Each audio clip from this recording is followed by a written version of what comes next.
अस्सलामुअलैकुम नाज़रीन, मैं मोहम्मद असलम हुसैन सियासत की खबरों में आप सबका इस्तकबाल करता हूँ। आज 12 जनवरी 2024 है। इस्लामिक तारीख के हिसाब से आज 29 जमादी सानी 1445 हिजरी है। पेश है आज की कुछ अहम खबरें।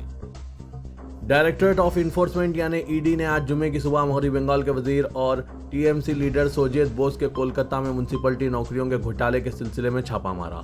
इन मुकामात पर सख्त हिफाजती इंतजाम किए गए हैं जहां छापे मारे जा रहे हैं।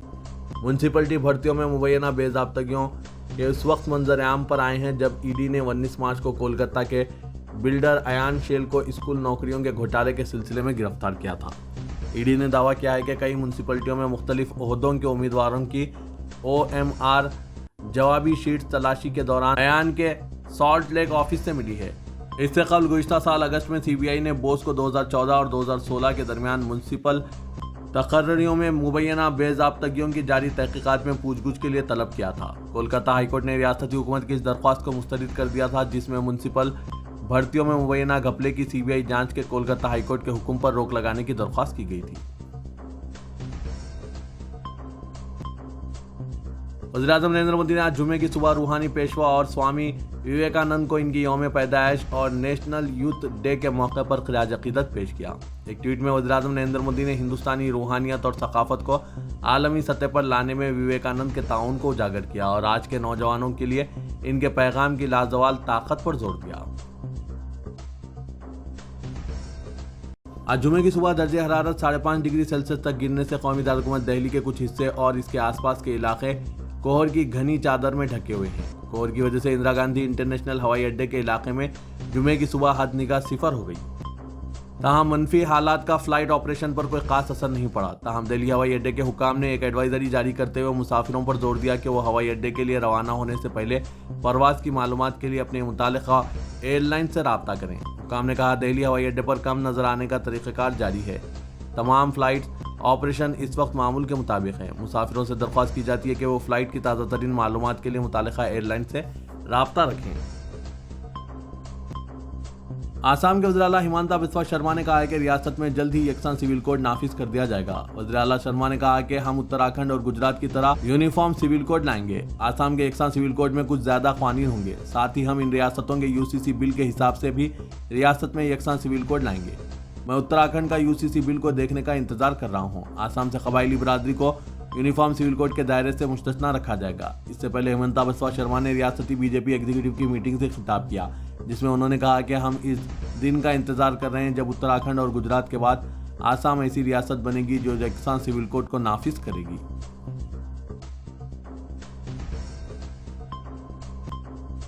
कांग्रेस के कौमी सदर मल्लिकार्जुन खड़गे ने आज जुमे की सुबह नेशनल यूथ डे के मौके पर हमवतनों को मुबारकबाद पेश की और स्वामी विवेकानंद को खिराज अकीदत पेश किया। खड़गे के पैगाम का आगाज तमाम शहरियों को गर्मजोशी से मुबारकबाद और स्वामी विवेकानंद को खिराज तहसीन पेश करते हुए हुआ जिसने इन्हें हिंदुस्तानी इक़दार की अलामत और नौजवानों के लिए तहरीक का जरिया करार दिया।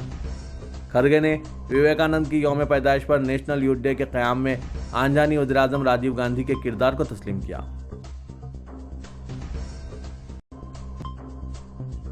अजमेर में हज़रत ख्वाजा गरीब नवाज रहमतुल्लाह अलैह की दरगाह पर आज जुमे की सुबह जन्नती गेट को रस्मी तौर पर खोला गया है। दूर दूर से आने वाले अकीदतमंदों का यहाँ पर इस्तकबाल किया गया। लोग जन्नती दरवाजे से आस्थाना शरीफ में दाखिल होने के इम्कान पर खुश हैं। इस मुक़द्दस दरवाजे का खुलना जो 6 रजब तक काबिल रसाई रहेगा, हज़रत ख्वाजा गरीब नवाज रहमतुल्लाह अलैह के 812वें उर्स के मौके पर खुसूसी अहमियत रखता है। जन्नती दरवाजे से गुजरने को खुशकिस्मती की अलामत समझते हुए अकीदतमंद ख्वाजा साहब की बारगाह में अपनी दिली ख्वाहिश और दुआओं का इजहार करते हैं। ख्याल किया जाता है कि इस आसमानी दरवाजे से गुजरने वालों की ख्वाजा साहब की कुर्बत नसीब होती है।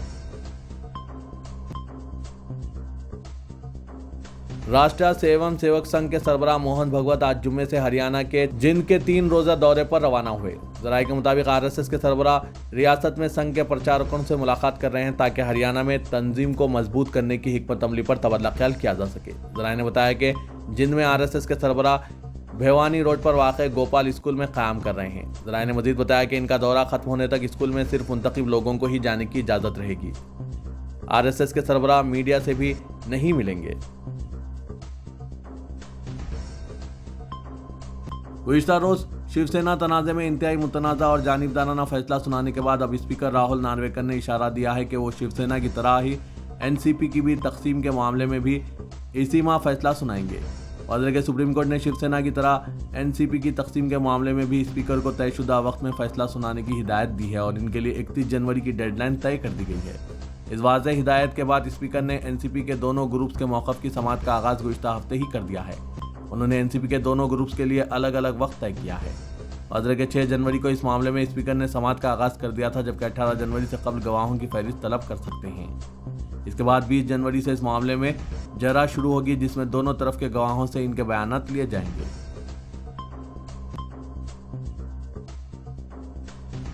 इंडिया इत्तेहाद में सीटों के बंटवारे पर एक मुद्दत के बाद नीतीश कुमार ने बयान देते हुए कहा कि सब कुछ वक्त पर हो जाएगा। काबिल जिक्र है कि इंडिया इत्तेहाद में सीटों के बंटवारे के सिलसिले में वाज़ेह पेशरफ नहीं होने पर जेडीयू के मुतअद्दिद लीडरान शदीद नाराजगी का इजहार कर चुके हैं। जेडीयू की नाराजगी के बाद सीटों के बंटवारे के सिलसिले में तेजी से पेशरफ्त हो रही है। कांग्रेस और आरजेडी के दरमियान बातचीत के बाद यहाँ सीपीआईएमएल के वफ्द ने तेजस्वी यादव से मुलाकात की। इस दौरान कांग्रेस के रियासती लीडरान बार बार ये दोहरा रहे हैं कि सीटों के बंटवारे में कोई वक्त नहीं है। वो मीडिया के सामने इंडिया इत्तेहाद में नीतीश कुमार के अहम किरदार की बात भी करते रहे हैं। मगरबी बंगाल की वज़ीर-ए-आला ममता बनर्जी ने वन नेशन वन इलेक्शन के आइडिया की खुलकर मुखालिफत की है। उन्होंने इस सिलसिले में मरकज की जानिब से बनाई गई रामनाथ कोविंद की कमेटी को खत लिखकर कहा है कि वन नेशन वन इलेक्शन का तरीक़ाकार मुल्क के आइन से मुतसादिम है। आइन तैयार करने वाले लीडरों ने भी इसका कोई जिक्र नहीं किया है और ना इसे मुल्क के दस्तूर में शामिल किया है। इसलिए मरकजी हुकूमत इस ख्याल से बाज आ जाए और इस पर कोई पेशरफ्त करने की कोशिश ना करें। ऑल इंडिया कांग्रेस कमेटी ने भारत जोड़ो न्याय यात्रा के लिए कोऑर्डिनेशन कमेटी तश्कील दी है। कांग्रेस के मुतहरिक रुकने पार्लियामेंट इमरान प्रताप गिरी ने एक नोटिफिकेशन जारी करते हुए 16 अरकान की इस कमेटी को मंजूरी दे दी है। इस कमेटी में कांग्रेस के अक़लियती महकमे के मीडिया इंचार्ज और कौमी राब्तेकार को शामिल किया गया है। अदनान अशरफ को भी मेंबर बनाया गया है। अदनान अशरफ ने बताया कि नौजवान दिलों की धड़कन कांग्रेस लीडर राहुल गांधी भारत जोड़ो यात्रा के बाद अब भारत न्याय यात्रा शुरू करने जा रहे हैं। अदनान अशरफ ने बताया कि ये यात्रा मशरिक़ से मगरिब तक यानी मणिपुर से मुंबई तक होगी और कांग्रेस सदर मल्लिकार्जुन खड़गे इम्फाल से न्याय यात्रा को हरी झंडी दिखाएंगे और 14 जनवरी से शुरू होने वाली ये यात्रा 20 मार्च तक जारी रहेगी। अदनान अशरफ ने बताया कि राहुल गांधी की भारत जोड़ो यात्रा ठीक 1 साल कबल खत्म हुई थी, जिसके तहत उन्होंने कन्याकुमारी से कश्मीर तक पैदल सफर किया था और अब इसी के दूसरे हिस्से भारत जोड़ो न्याय यात्रा के दौरान राहुल गांधी 14 रियासतों के 85 अजला से गुजरेंगे।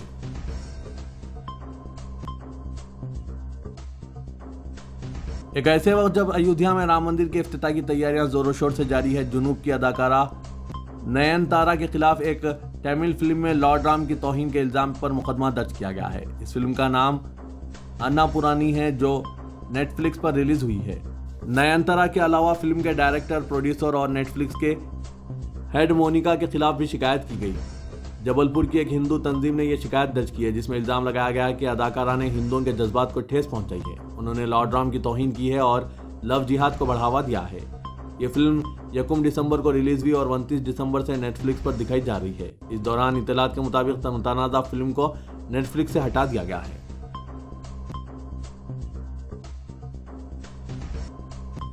चीफ मिनिस्टर कर्नाटक सिद्धारमैया ने कहा है कि अयोध्या में राम मंदिर के इफ्तिताह की तकरीब पर बीजेपी की सियासत हिंदुओं को जोड़ने के बजाय इन्हें तकसीम कर रही है। इस ज़िमन में अपने एक सहाफ़ती बयान में सिद्धारमैया ने राम मंदिर के इफ्तिताह की तकरीब में शिरकत से गुरेज करने कांग्रेस के मौक़िफ़ की तायद की। उन्होंने कहा कि राम मंदिर ट्रस्ट के सेक्रेटरी का यह बयान कि राम मंदिर में शहवाज और सेक्टर्स की कोई ताकत नहीं होगी, एक तनाज़े को जन्म दिया है। अगर ये सच है तो ये तमाम शैव भक्तों की तौहीन होगी। यह भी इत्तला दी गई है कि मुल्क के 4 शंकराचार्य पठों ने श्री राम मंदिर के इफ्तिताह की तकरीब के बाइकआउट करने का फैसला किया है, ताकि सियासत के लिए राम मंदिर का बेजा इस्तेमाल ना हो सके।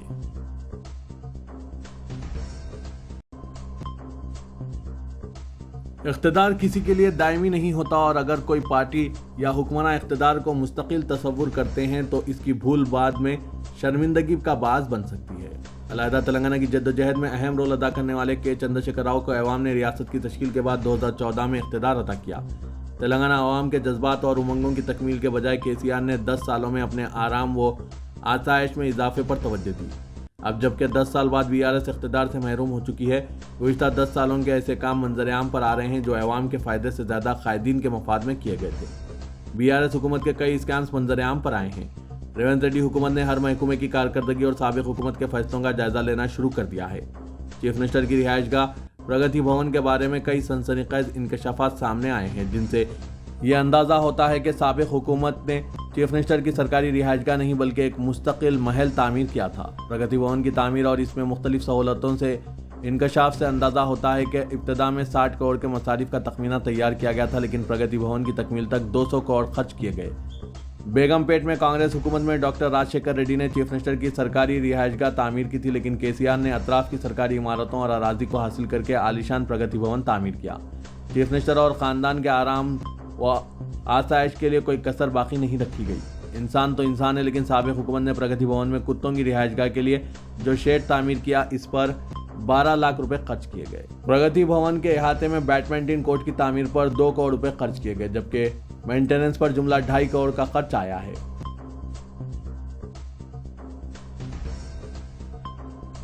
लोकसभा इंतखाबात से पहले तेलंगाना बीजेपी को एक धक्का लगा है, क्योंकि पार्टी लीडर विक्रम गौड़ ने जाफरानी जमात से इस्तीफा दे दिया। कांग्रेस के सीनियर कायद व साबिक रियासती वजीर मुकेश गौड़ के गोशा महल से ताल्लुक रखने वाले फर्जंद विक्रम गौड़ ने बीजेपी के रियासती सरबराह व मरकजी वजीर सयाद जी किशन रेड्डी को अपना मकतूब इस्तीफा रवाना कर दिया। इस बात की इत्तलात है कि विक्रम गौड़ जल्द ही कांग्रेस में शामिल हो जाएंगे। सरकर्दा ताजिर और फिल्म प्रोड्यूसर विक्रम गौड़ ने हाल ही में हुए तेलंगाना असेंबली इंतखाबात में हल्के असेंबली गोशा महल से पार्टी टिकट देने की ख्वाहिश की थी, ताहम पार्टी ने इन्हें उम्मीदवार नहीं बनाया और राजा सिंह की मुअत्तली को खत्म करते हुए इसको तीसरी मरतबा इस हल्के से उम्मीदवार बनाया गया। तभी से वो नाराज थे। उन्होंने कहा कि निचली सतह से सरगर्मी के साथ काम करने के बावजूद इन्हें कोई अहम रोल और पार्टी में कोई जिम्मेदारी नहीं दी गई। असेंबली इंतखाबात के अख्तिताम और पार्लिमानी इंतखाबात के लिए पार्टी इन जैसे कायदीन की तशवीश को दूर करने में नाकाम रही। उन्होंने कहा कि ऐसा महसूस हो रहा है कि बीजेपी रियासती सतह पर इख्तिदार की ख्वाहिशमंद नहीं है। उन्होंने हाल ही में अपने हामियों के साथ इजलास मुनक्किद किया था, जिसके बाद आज उन्होंने इस्तीफा दे दिया। बीआरएस के कारगुजार सदर तारक रामा राव ने इस एहसास का इजहार किया कि बीआरएस इंतखाबी मुहिम के दौरान इसके कारनामों की वसी तशहीर में नाकाम रही, जिसके नतीजे में हालिया असेंबली इंतखाबात में इसे शिकस्त हुई। ताहम उन्होंने निशानदेही करते हुए कहा कि कांग्रेस झूठे प्रोपेगेंडा और गलत मालूमात पर मबनी तशहीर में कामयाब रही, जिससे इसे जीत हासिल हुई। तेलंगाना भवन में महबूबाबाद हल्के के पार्टी कायदीन के साथ लोकसभा इंतखाबात की तैयारियों के इजलास से खिताब करते हुए केटीआर ने जोर देते हुए कहा कि बीआरएस हुकूमत ने अपनी कारनामों की बड़े पैमाने पर तशहीर किए बगैर तरक्की और बहबूद के प्रोग्रामों पर तवज्जो मरकूज की। इसके बरखिलाफ कांग्रेस ने झूठा प्रोपेगेंडा किया। सदर कुल हिंद मजलिस इत्तेहादुल मुस्लिमीन और रुकन पार्लियामेंट हैदराबाद असदुद्दीन ओवैसी की हिदायत पर शहर हैदराबाद के मुख्तलिफ मुकामात पर छोटे कारोबार करने वाले मेवा फरोश स्ट्रीट हॉकरों को पुलिस की हरासानी और 11 बजे शब बाजार बंद करा देने से मुश्किलात के बारे में कमिश्नर पुलिस हैदराबाद के श्रीनिवास रेड्डी को मजलिसी अरकान असेंबली ने वाकिफ करवाया। सदर मजलिस की हिदायत पर कौसर मुहिउद्दीन रुकन असेंबली कारवान, मीर जुल्फ़िकार अली रुकन असेंबली चार मीनार, मोहम्मद माजिद हुसैन रुकन असेंबली नामपल्ली ने कमिश्नर पुलिस हैदराबाद श्रीनिवास रेड्डी से मुलाकात की और इन्हें मसाइल के बारे में वाकिफ कराया। कमिश्नर पुलिस ने मजलिसी अरकान असेंबली की जानिब से नुमाइंदगी करदा तमाम तफसीलात को नोट कर लिया और इन्हें तयक़ुन दिया कि वो ट्रैफिक पुलिस और लॉ एंड ऑर्डर पुलिस के साथ इजलास मुनक्किद कर रहे हैं। इन इजलासों में वो मातहत पुलिस अहदेदारों को जरूरी हिदायत जारी करेंगे। गूगल कंपनी के नायब सदर चंद्रशेखर टोटा ने चीफ मिनिस्टर रेवंत रेड्डी से मुलाकात की। राय के मुताबिक रेवंत रेड्डी की क़यामगाह पर हुई इस खैर सगाली मुलाकात में इस तेलुगु रियासत में सरमायाकारी के मसले पर बातचीत हुई। चंद्रशेखर ने हुकूमत तेलंगाना के साथ मिलकर काम करने के बारे में भी बातचीत की। उन्होंने वज़ीर आला से कहा कि मसनूई ज़हानत से हर शोबे में तब्दीली होगी। वो ज़राअत, तालीम और सेहत के शोबों में डिजिटल एजेंडे को तरक्की देने के लिए शराकत के लिए पुरजोश हैं। उन्होंने कहा कि गूगल वसी टेक्नोलॉजी और महारत की हामिल कंपनी है, जिसके ज़रिए तेलंगाना के शहरियों की ज़रूरियात की तकमील हो सकेगी। रेवंत रेड्डी ने गूगल मैप्स और गूगल अर्थ प्लेटफॉर्म्स के इस्तेमाल के ज़रिए रोड सेफ्टी की बेहतरी पर भी बातचीत की।